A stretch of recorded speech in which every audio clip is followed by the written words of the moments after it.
ناظرین، یہ پوری کائنات جو لامحدود وسعت رکھتی ہے، ایک اندازے کے مطابق 14 ارب سال سے زیادہ عرصے سے کائنات کا نظم چل رہا ہے، اور اس سے قبل بھی کیا معلوم کتنی کائناتیں وجود میں ہیں اور شاید وہ بھی موجود ہوں یا ختم ہو چکی ہوں۔ اس نظام کائنات کو چلانے کے لیے خالق کائنات نے ایک انتہائی خاص مخلوق کو فرائض سونپ رکھے ہیں۔ آپ اگر آرمی میں رہے ہو یا آرمی کے ڈسپلن کو نزدیک سے دیکھا ہو تو آرمی میں ہمیشہ یس سر ہوتا ہے، نو کی کوئی گنجائش نہیں ہوتی، اور ایسا ہی خالق کائنات کی اس فورس کے حوالے سے بھی ہے۔ فرشتے صرف یس سر کہہ سکتے ہیں، نو نہیں۔ آج ہم ایسے ہی فرشتے کے بارے میں بات کرنے جا رہے ہیں جن کے بارے میں یہ کہا جاتا ہے کہ وہ پہلے فرشتے تھے جن کو خالق کائنات نے پیدا کیا۔ اس کا مطلب ان کی عمر اس وقت شاید اربوں خربوں سال ہو، لیکن ہم یہ بھی نہیں کہہ سکتے اربوں یا خربوں سال۔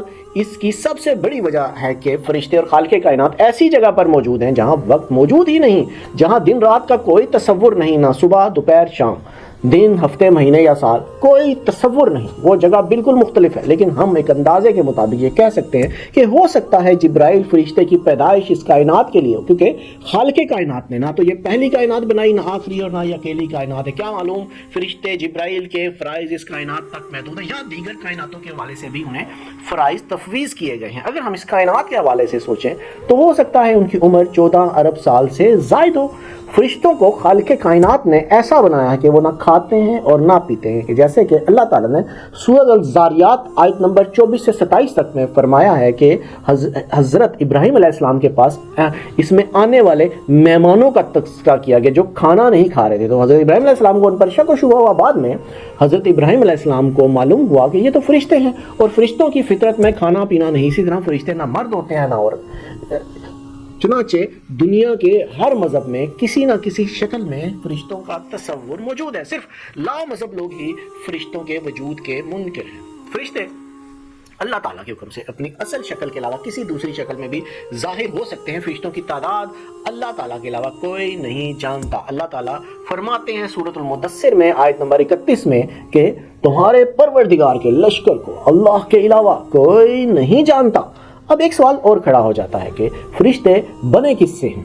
کیونکہ انسان کے بارے میں تو یہ ہے کہ وہ مٹی سے بنے، یعنی زمین میں موجود اجزاء ہی انسان کے جسم میں پائے جاتے ہیں، تو انسان اسی کرۂ ارض پر موجود دھاتوں وغیرہ سے تشکیل پائے۔ اور اگر فرشتوں کے حوالے سے اسلامی حوالوں کا جائزہ لیا جائے تو معلوم ہوتا ہے کہ وہ نور سے پیدا کیے گئے ہیں۔ یہودیوں کے نوشتہ جات کے مطابق فرشتہ جبرائیل کو آگ سے بنایا گیا۔ الہامی کتابوں کے مطابق فرشتہ جبرائیل کا اصلی وظیفہ یا کام خالق کائنات کی وحی کو انبیاء تک پہنچانا، لفظ روح سے جبرائیل کی طرف اشارہ کرنے کے سبب کے بارے میں مفسرین مختلف اقوال ذکر کرتے ہیں۔ مثلا کا تعلق مجردات اور روحانیات کے عالم سے ہے۔ جبرائیل علیہ السلام کے حوالے سے یہ بھی مشہور ہے کہ کبھی کبھی انسانی شکل میں آپ صلی اللہ علیہ وسلم کے پاس تشریف لاتے تھے، اب وہ انرجی مادے کی صورت میں آئے یا روشنی کی صورت میں، دونوں ممکن ہے، کیونکہ مصری مسلم سائنسدان علی مصطفیٰ مشرفہ پاشا اور آئنسٹائن دونوں کے مطابق مادہ اور توانائی دونوں ایک آپس میں تبدیل ہو سکتے ہیں۔ یہ روشنی اپنی ویو لینتھ کے تبدیل کر سکتی ہے، مادی انسان کے اندر سے گزر سکتی ہے، اور یہ ایک ذہین توانائی کی صورت میں مادے تک ضروری معلومات کی منتقلی کر سکتی ہے، جیسا کہ فرشتے کی طرف سے وحی کی منتقلی۔ ان سائنسی دلائل سے ثابت ہوتا ہے کہ سائنس نہ نور یعنی روشنی سے بنے فرشتوں کے وجود کا امکان جھٹلاتی ہے، نہ آگ سے بنے جنوں کا۔ فرشتے جبرائیل کا ذکر قرآن پاک کے ساتھ ساتھ دیگر الہامی کتابوں میں بھی آیا ہے، جن کو پڑھ کر ہمیں جبرائیل فرشتے کا جو تعارف سمجھ میں آتا ہے وہ یہ ہے کہ جبرائیل یا جبریل وحی کے حامل اور خدا کے 4 مقرب ترین فرشتوں میں سے ایک فرشتے کا نام ہے۔ یہ لفظ قرآن پاک کی 3 آیات اور متعدد احادیث میں آیا ہے۔ اسلامی مصادر میں وحی پہنچانے کے علاوہ دیگر افعال جیسے انبیاء کی مدد کرنے، کافروں کو عذاب دینے اور مومنین کو تسلی دینے کی نسبت ان کی طرف دی گئی ہے۔ جبرائیل عبرانی زبان کا لفظ ہے اور ایسا ظاہر ہوتا ہے کہ یہ سریانی زبان سے عربی میں داخل ہوا ہے، اور اس کا ایک مطلب اللہ کا بندہ بھی بتایا جاتا ہے۔ نبی کریم صلی اللہ علیہ وسلم کے علاوہ بھی ان کے بہت سارے انبیاء سے ملاقاتوں کے حوالے الہامی کتب میں مل جاتے ہیں، جیسے حضرت زکریا، حضرت مریم، حضرت نوح علیہ السلام سمیت بہت سارے انبیاء۔ کہا جاتا ہے کہ حضرت زکریا کو یحییٰ کی ولادت کی خبر انہوں نے ہی سنائی تھی. اسی طرح حضرت نوح علیہ السلام کو کشتی بنانے کی ترغیب اور پھر اس پر جانوروں کو سوار کرنے کے حوالے سے مشورے سب حضرت جبرائیل ہی کا کمال تھا. اسی طرح حضرت مریم علیہ السلام کو حضرت عیسیٰ علیہ السلام کی ولادت سے آگاہ کرنا اور اس سارے عمل میں ان کی مدد کرنا بھی انہیں سے منسوخ کیا جاتا ہے. اسی طرح حضرت یوسف علیہ السلام کو کنویں میں مدد کرنا، پھر ان کے ساتھ بعد کے معاملات میں مشاورت میں رہنے کے ساتھ ساتھ حضرت موسیٰ علیہ السلام کی تدفین میں ان کی شرکت کے حوالے سے بھی تاریخ ملتی ہے. حضرت ابراہیم علیہ السلام کو آگ میں ڈالا گیا تو کہا جاتا ہے جبرائیل ہی تب اللہ کے حکم سے پہنچے، اور ان کے اکثر حضرت ابراہیم علیہ السلام سے ملاقات کے واقعات بھی ہمیں ملتے ہیں، جبکہ شہر صدوم اور قوم لوط کو تباہ کرنے کے حوالے سے بھی کہا جاتا ہے کہ یہ کرنے والے حضرت جبرائیل علیہ السلام ہی تھی. ربی ڈیوڈ کوپر کی کتاب انورنگ اینجلز جو ہے وہ اس میں لکھا ہوا ہے کہ جبرائیل ایک فرشتے تھے جن کو گناہگار شہروں صدوم و عمورہ کو تباہ کرنے کے لیے بھیجا گیا تھا، لیکن بعض تحریروں میں جبرائیل کی بجائے میکائیل مذکور ہیں.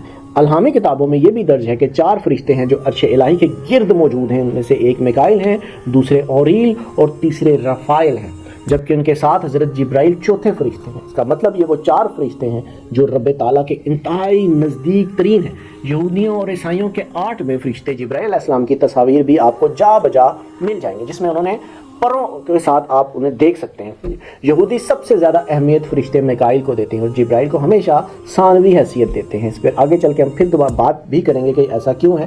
اسلامی نقطہ نظر سے اگر حضرت جبرائیل علیہ السلام کے حلیے پر بات کی جائے تو نبی کریم صلی اللہ علیہ وسلم کے مطابق جب انہوں نے فرشتے جبرائیل کو دیکھا تو ان کے پر 6 سر تھے، ہر پر نے آسمان کے کناروں کو ڈھانپ رکھا تھا. اس کے پروں سے سرخ سبز رنگ کے موتی اور یاقوت نظر آ رہے تھے. اور ایک اور حیران کن بات آپ کو بتاتا چلوں کہ فرشتے جبرائیل کو طوبہ نام کے ایک درخت سے بھی موسوم کیا جاتا ہے. کہا جاتا ہے کہ طوبہ پہاڑوں کے درمیان سے نکلا ہوا ہے اور وہ تمام جڑی بوٹیوں اور زمین سے اگنے والی تمام ہریالی اور سبزے کی اصل وجہ طوبہ ہی ہے. اس کے علاوہ قرآن میں جہاں معراج کے واقعے کو بیان کیا گیا ہے وہاں ایک درخت کا بھی ذکر ہے جسے سدرۃ المنتہا کہا جاتا ہے، اور مقام میں جبرائیل کو سدرۃ المنتہا سمجھا جاتا ہے جو ایک بعظمت درخت ہے، جس کے بارے میں یہ نظریہ ہے کہ وہاں خلائق کا علم و عمل اور مقامات انبیاء و ملائکہ ختم ہوتے ہیں. اس کے علاوہ ایک پرندہ ہے جسے سمر کہا جاتا ہے. اس پرندے کا رسالہ الطیر میں ابن سینا اور داستان مرغان احمد غزالی میں بڑا تفصیل سے ذکر ہے. ان میں لکھا ہے کہ سمر کی تکامل نفس کے مراحل و مدارج اور عقل مستفاد کے مرحلے اور عقل و فعال جو ہے فرشتے جبرائیل کے مشابہ. یہ بھی کہا جاتا ہے کہ سمر تمام پرندوں کا بادشاہ صبح جب بیدار ہوتا ہے اپنی آشیانے سے نکل کر پرواز کرتا ہے تو اس کے پر ساری دنیا میں پھیل جاتے ہیں. ہر درخت کا پھل وہ میوہ اسی کے اثر سے. اہل عرفان نے بہت جگہوں پر یہ بھی کہا ہے کہ تمام مخلوقات کی ممکنہ کمالات تک رسائی اور اسی طرح سالکوں کا اپنے مقاصد اور چاہتوں تک پہنچنا اسی مقدس پرندے کی بدولت ہے. صدر الدین شرازی کے مطابق اہل عرفان کے نزدیک یہ پرندہ کوہکاف میں اس کی صدا خواب ظلمت والوں کے لیے بیداری اور ذکر آیات الہی سے غافلین کے لیے ہوشیاری کا موجب بنتے، لیکن اس کی آواز کو سننے والے اور اس کی آواز کی شناخت کرنے والے بہت کم لوگ ہیں. جو اس کی آواز کو سمجھ لیتا ہے وہ تمام پرندوں کی آواز کو سمجھ لیتا ہے. جبرائیل فرشتے کے پروں کے حوالے سے بھی روایات موجود ہیں اور کہا جاتا ہے کہ جبرائیل کا دائیں پر روشن اور بایاں تاریک ہے. دائیں نورانی پر سے نفوس اور بائیں پر مادی عالم وجود میں آتا ہے. مسجد النبوی کے دروازوں میں سے ایک دروازہ باب جبرائیل کے نام سے مشہور ہے. کہا گیا ہے کہ باب جبرائیل وہ مقام ہے جہاں جبرائیل فرشتے آ کر ٹھہرتے تھے اور رسول اللہ صلی اللہ علیہ وسلم سے شرفیابی کی اجازت طلب کرتے تھے. قرآن میں فرشتے حضرت جبرائیل علیہ السلام کو ملائکہ کا سردار بھی کہا گیا اور یہ بھی کہا جاتا ہے کہ یہودی مذہب کے پیروکار فرشتے جبرائیل سے عداوت رکھتے ہیں. اس کی وجہ یہ بیان کی جاتی ہے کہ جب انہیں یہ معلوم ہوا کہ نبی کریم صلی اللہ علیہ وآلہ وسلم کو وہی حضرت جبرائیل کے ذریعے کی جاتی ہے تو وہ عداوت پر اتر اور اپنا دشمن کہنے لگے، اور پھر وہ فرشتے جبرائیل کو مصیبتیں، سختیاں اور جنگ و قتال کے فرمان دینے والا فرشتہ سمجھنے لگے اور کہنے لگے، اور میکائیل کو علیہ السلام کو رحمت اور قوم یہود کو بشارت دینے والا فرشتہ سمجھتے تھے اور بتاتے تھے. ان ساری باتوں کے تناظر میں اگر دیکھا جائے تو فرشتے جبرائیل کو تمام عام ترین ذمہ داریاں سونپی جاتی جن کا تعلق اس کرہ ارض سے تو ضرور ہی ہے، اور یقیناً وہ اب بھی وقتاً فوقتاً اس دنیا میں آتے جاتے رہتے ہوں گے. باوجود اس کے کہ حضرت جبرائیل انتہائی مقرب فرشتے اور کائنات کے اہم ترین فرائض پر مامور ہیں، باوجود اس کے کہ وہ خالق کائنات کے انتہائی نزدیک ہے، لیکن ایک وقت آئے گا جب انہیں بھی موت کے حوالے کیا جائے گا، کیونکہ باقی رہنے والی ذات صرف خالق کائنات کی ہے، اور یہ اینڈ ہوگا اس شخصیت کا جو اس پوری کائنات کی تخلیق سے لے کر اس کے اختتام تک ہونے والے تمام واقعات کی گواہ